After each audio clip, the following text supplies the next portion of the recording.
Welcome to the information session for Casey's Empowering Communities project, Grant Round 1.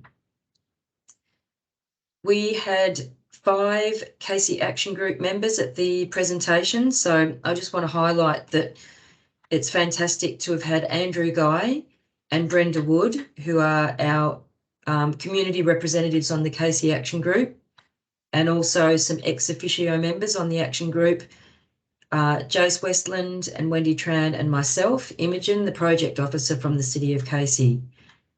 So I'll go into a little bit more detail about the Casey Action Group later in the session, but I'd just like to welcome everybody today, including the Casey Action Group.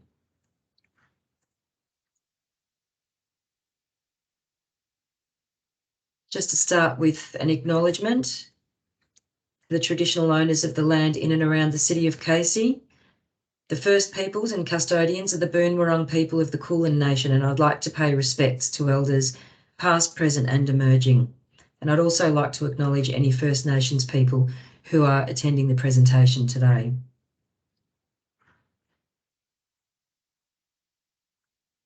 So just to begin and to recognise that the City of Casey is home to a remarkable diversity of cultures, languages, faiths, identities and landscapes. So it's geographically diverse as well as culturally diverse.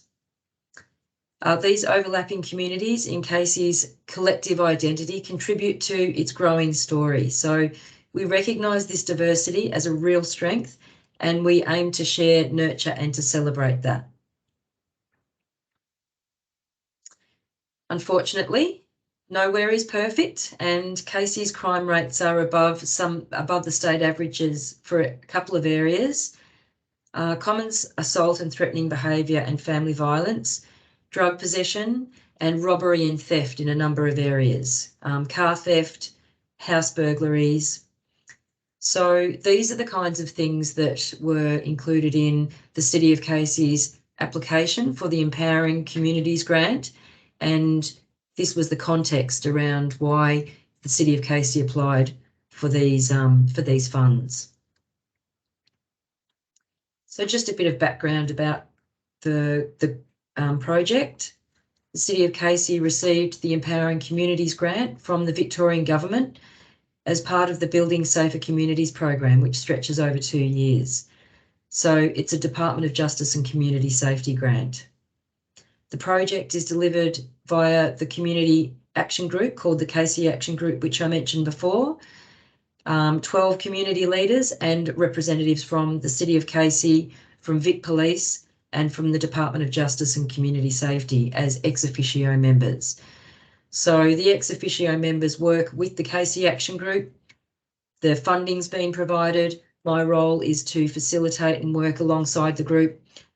And then the Casey Action Group have been brought together to allocate these funds to grassroots initiatives, which will be the smaller projects that are addressing crime prevention and community safety issues. So it's the Casey Action Group. The ex officio members don't have any voting rights, so it'll be the 12 Action Group members who will decide which projects are going to be delivered to achieve these grant objectives, the $500,000 across the 2 years. So I'll just go into a little bit about those grant objectives. The larger Empowering Communities grant, the objectives are to build the capability of the community to understand, design and implement effective crime prevention approaches, to strengthen relationships between community stakeholders, to work in partnership to deliver crime prevention activities, and build community capacity to deliver sustainable outcomes past the funding period, to engage and mobilise the community to address issues of local concern, and to build the evidence base for successful community development initiatives that address crime and safety issues. And just a bit more about the Casey Action Group that has their own objectives. To identify and prioritise safety concerns,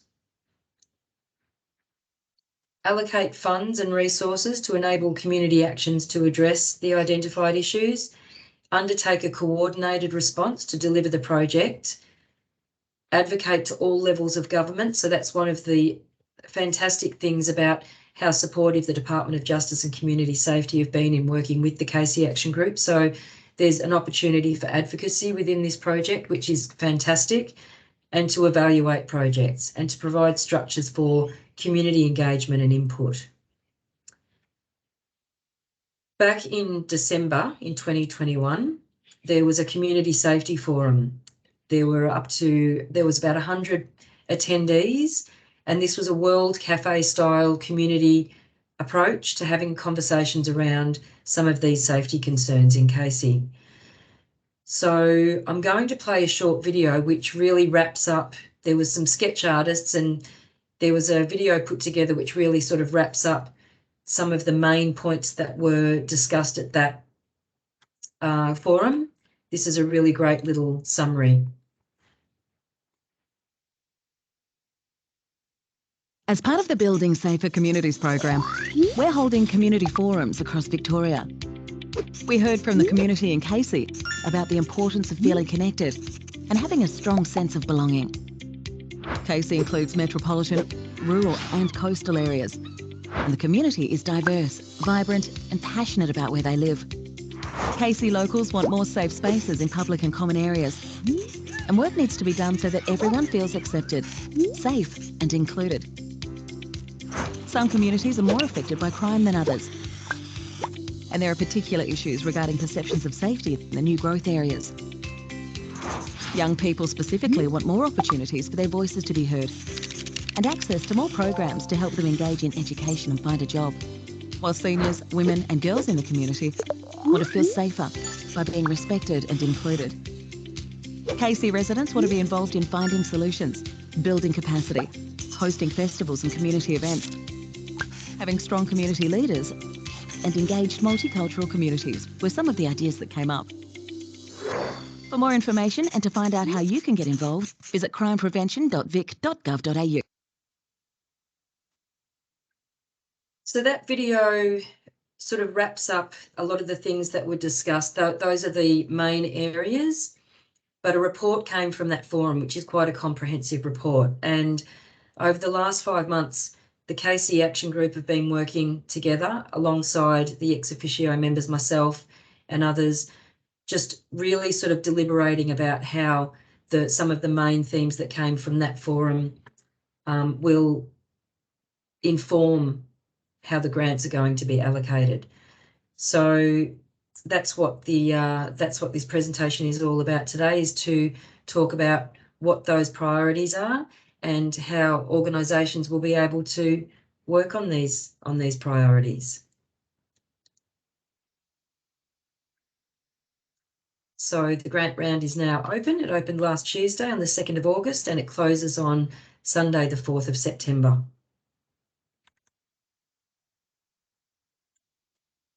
Organisations who apply, there's two types of organisations that can apply, and we really want to promote partnerships between those sorts of organisations. So the organisation that applies needs to be a not-for-profit and incorporated organisation.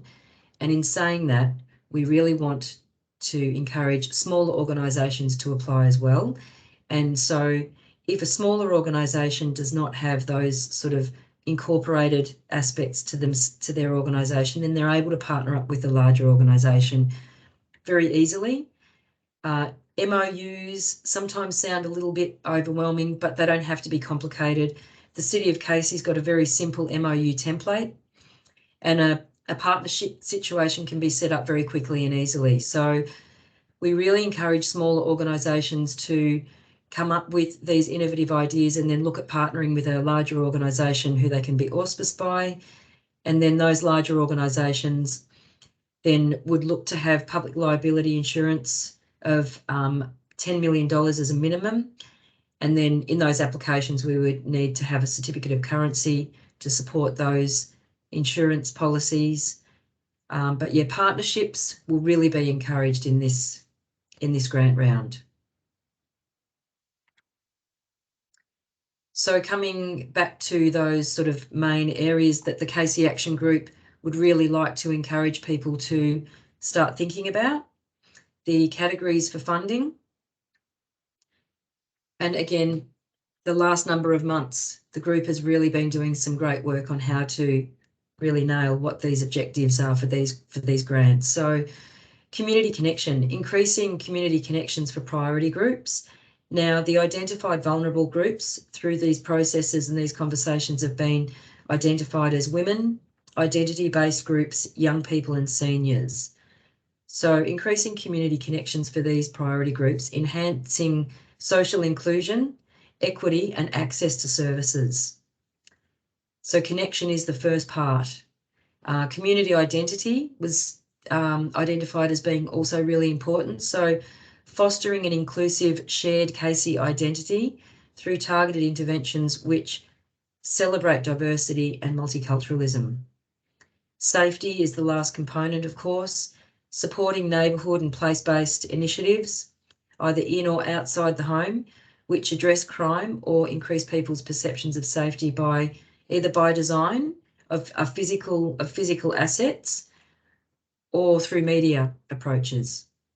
By strengthening community connection, identity and safety, the Casey Empowering Communities project aims to contribute to a long-term vision of reduction in crime and family violence. So how will the successful grants be decided? So there's 4 criteria. Now, some of this looks quite involved, and I just want to point out that if an organisation's putting in an application, if it's a smaller amount of funding that an organisation is applying for, then the amount of information that you would put in the application is sort of relative to the amount of funding that you're applying for. So the grants that are available are up to $30,000. So if you're applying for a $30,000 grant, then you would put in a bit, quite a bit more detail.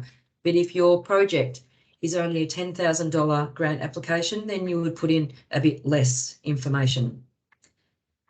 So what the Casey Action Group will be looking for is how well a project fits with the purpose of the grant round, how needed the project is in the community, whether the community and the project participants can be involved in the design and what the direct benefits are, and how an organisation may be placed to deliver the project.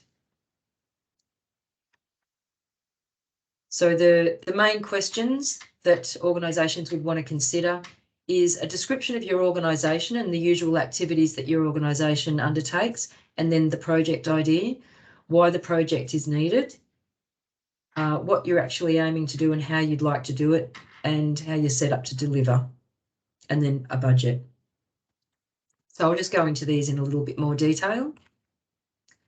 Criteria 1, a description of your organisation and the project idea.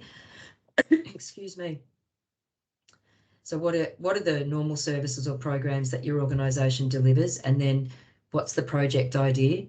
Now, innovation is a big part of this grant round, and one of the criteria is that the Casey Action Group won't be funding existing projects or existing programs or retrospective funding. So certainly if your organisation is already delivering a program, that there's some really good evidence to suggest that there are elements of that program that are working well, and then you want to change it up and try some new innovations and test some new approaches, then certainly that would be eligible within this funding. Clearly identified aims and objectives for the proposed project and what group and beneficiaries would be involved. The evidence of the need, what's the need analysis, how have you considered what that need in the community might be, and certainly back to to involving the participants in the design of the project. So there will be, if you've had conversations with the group that you're wanting to work with and they've identified how the project will be delivered, well then you'd have a good idea about what the need for that project is. And also, so how many people will benefit, but also what are the benefits to your organisation? And this is a really important one because building community capacity in the City of Casey is part of the Empowering Communities guidelines. So Will delivering this project further embed your organisation's work into the community? Does it help to reach out into more isolated community groups? Does it build your reach and embed your services more deeply into the community? So that's important. And then what would the impact of not receiving the funding be? Criteria 3, I'll go into the funding priority areas a little bit later, but just really outlining how your project and the outcomes from your project will link into the priority areas. How will you measure the participation? So what sort of strategies would you do to be able to identify that the project is working and having an impact? Is it an easily accessible project? What's the accessibility for participants? And again, this co-design element. So what conversations are being had with the participants that are involved in the project, with other community leaders? What are the partnerships? How can that community input and co-design be incorporated into the project? And are there ongoing partnerships and skills that can be left after the funding's over? So skill development, mentoring, what sorts of legacies and what sort of mentoring can be embedded within the initiative? And how is your organisation set up to deliver? So what sort of strategies does your organisation usually use to plan out a project? What are the previous project deliveries that your organisation can show, and how's that been organised? And what does your organisation look like? Do you have volunteers? What's the setup for your organisation? So just a bit of information about your organisational structure in that part of the questioning, in that part of the application. And then just a simple budget. This is a very simple example. Your income, so the grant that you've received, if there's any in-kind support, if your organisation or if there are any other sponsors adding value to the project, and expenditure, catering, venue hire, experts coming in to do some skill development, promotion, all of those things could be included in your project delivery. Staff wages can be included. We wouldn't want to see the entire project being made up of staff wages, but certainly that can be part of your expenditure in your proposed budget.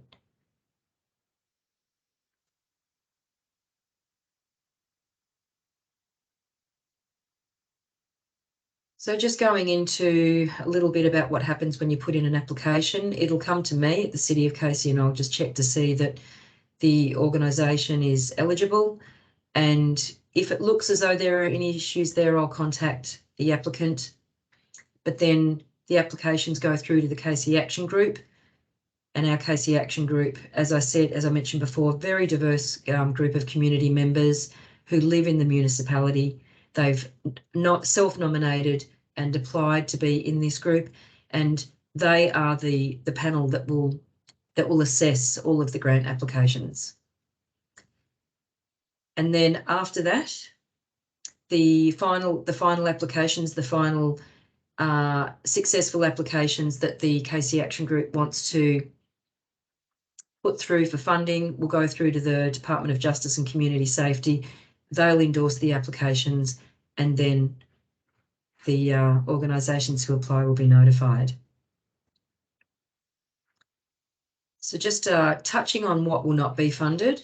So as I said before, existing programs which are already running won't be funded, but certainly any programs that have already run before, but then there's a new iteration of that program, and you want to test some new boundaries, test some new innovations, not necessarily just relocating the program to a different cohort or a different geographical area, but really taking the evidence and the things that have worked previously and then testing new approaches and new innovations, then those are the sorts of things that this grant round is looking for.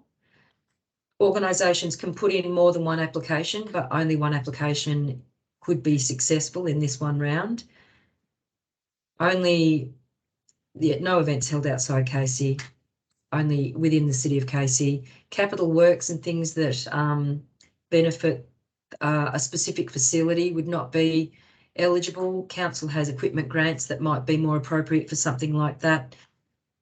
Some on costs can be funded, so only up to 15% of the grant amount, but certainly utilities and admin resources, some small on costs can be funded through these grants. Anything that's already been funded elsewhere in government, and this is an important one. So these are prevention and early intervention crime prevention initiatives. So tertiary services like alcohol and other drug services, mental health services, some of those really acute kind of health services and things that are already attracting a lot of government funding will not be included in this grant round. And also educational programs that are funded through other government streams won't be funded. So I'll explain a little bit more as I go through the funding priorities, but this is more of a in community engagement and early intervention and community safety strategies that don't sit under already government funded programs. No celebrations for individuals and no fundraising for profit. So now moving towards what will be funded. Projects which enhance connections for vulnerable women, young people, identity-based groups or seniors. Projects which strengthen families with young mums and dads. Initiatives which celebrate diversity and include people from diverse groups, such as different ages, genders, abilities and cultural backgrounds. And safety initiatives by design or by media approaches which reduce crime against person or place. So I'm going to go through the funding priorities, and I understand that organisations that are applying might have, will have an interest more in one area than another. Some organisations are more interested in designing safety initiatives which people might be able to use in their homes. Other people might be more interested in some innovative youth programs or some family strengthening programs. So it's quite a broad sweep of funding priorities, and so obviously you'll just hone in on the ones that are a bit more relevant to your organisation. So funding priority 1, initiatives that support gender equity and provide safe spaces with targeted activities for diverse or vulnerable women, enabling social connection and early engagement with support services. So the types of outcomes or benefits for the participants would be hopefully more opportunities that empower women, culturally and linguistically diverse women and First Nations women, and more safe spaces to meaningfully connect. So this could mean more young mums receive support in vocational pathways, improved access to culturally appropriate support services for CALD and First Nations women, enhanced opportunities for shared cross-cultural spaces and mentoring for women, a positive impact on local issues such as family violence and crime. Funding priority 2, initiatives which support intersectional equity or celebrate diversity. So the potential outcomes or benefits to participants are more opportunities for individuals facing multiple and intersecting forms of discrimination, including women, CALD and First Nations women, economically disadvantaged residents, people with disabilities, the LGBTIQ+ community, seniors, and early school leavers. This could provide an enhanced sense of inclusive and shared Casey community identity, an enhanced cultural identity for multicultural residents, and a positive impact on local issues such as racism and discrimination.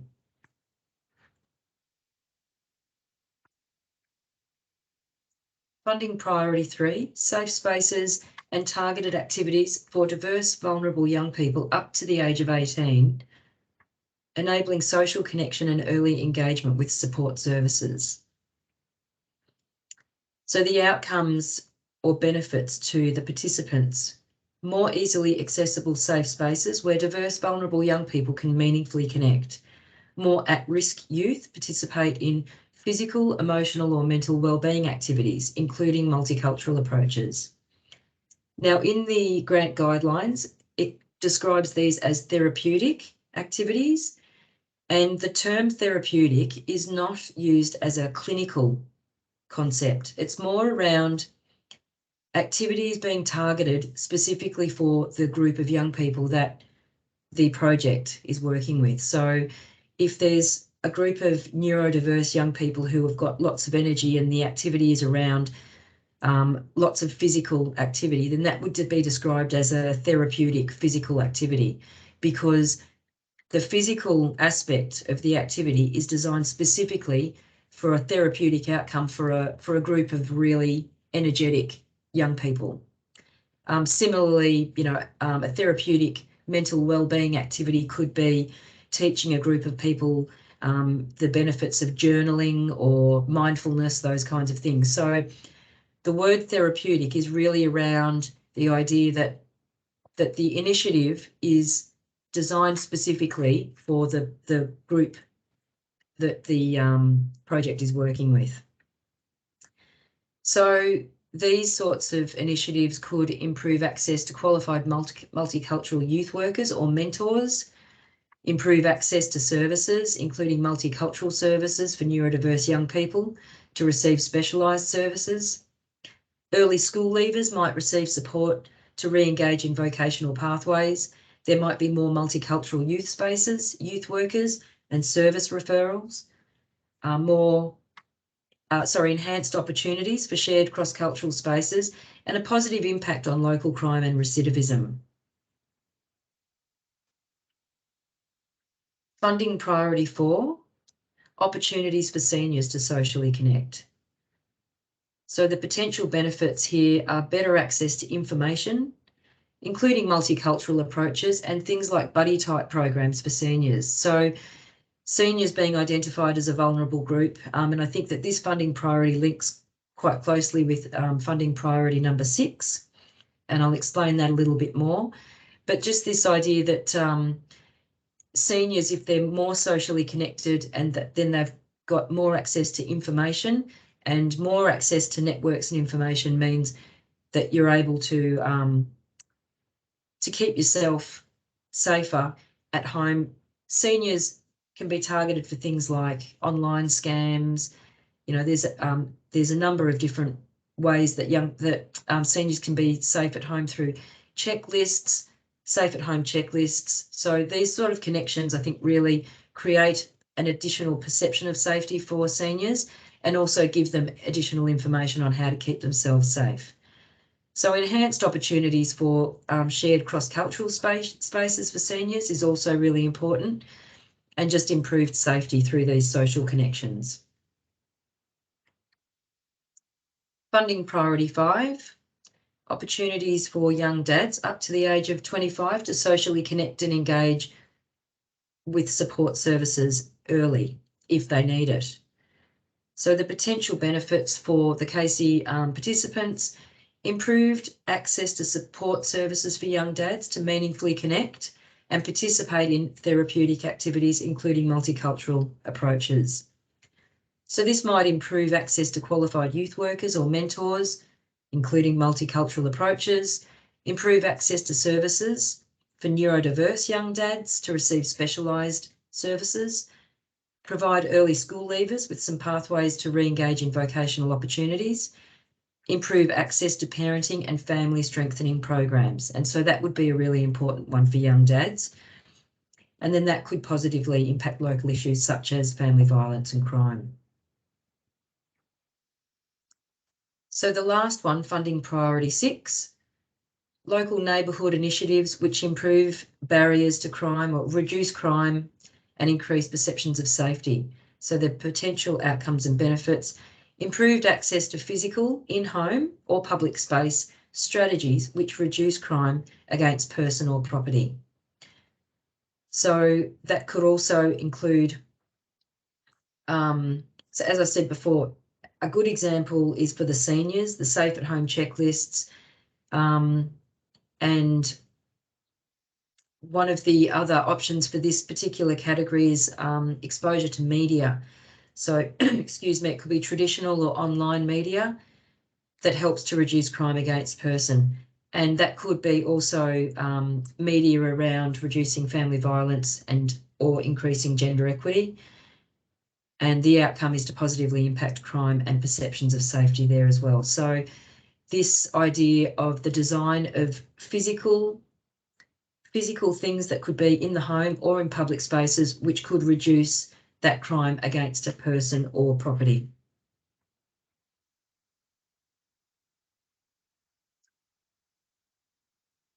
Just a quick mention of in-kind contributions. These are not required as part of the application, but it's just something to keep in mind.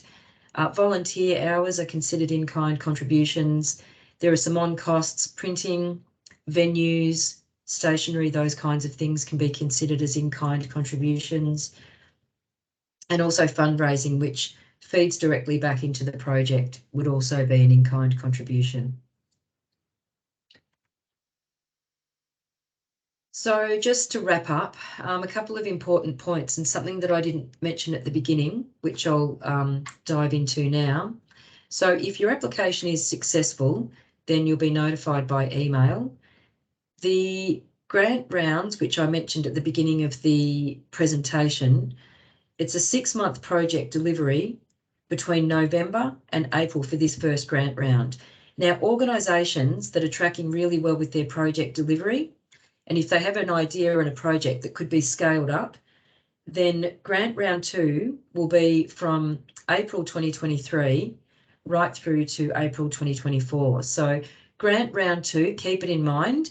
If you can scale your project up, the remainder of the $500,000 after this grant round 1, then it'll be allocated in the second year of the project.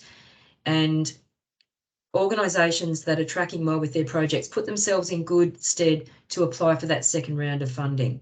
It won't only be organisations that are successful in this first round, but certainly if your project's coming along well, then you can apply for that second round of funding, which will be a larger amount because it'll be a longer period of time. So applications close on the 4th of September, and the Casey Action Group will be assessing those applications across the month of September, and organisations will be notified at the beginning of October. Payments will be directly into a bank account throughout October, and then this 6-month project delivery will be from November through to April. And the other thing is about the evaluation process. Organisations can have their own in-house evaluation process, but on top of that, we've got a really exciting opportunity to work with an organisation called Cultivating Change. And so there will be an overall evaluation process that will be happening. The grantees or the application, the organisations that are successful in their applications will be invited to be involved in an evaluation process, which is happening across the whole project, which will be, there'll be learnings along the way, and it'll be a great opportunity for organisations to learn a lot more about evaluation as the whole Casey Action Group and the organisations that receive these grants work together on a sort of a bigger vision, a crime prevention vision. So we hope to see your applications coming through in the next couple of weeks, and hope this information session has been helpful. Please get in touch with me if you've got any questions. iellis@casey.vic.gov.au. Please reach out. I'm happy to have a conversation if you've got any questions at all. Bye-bye.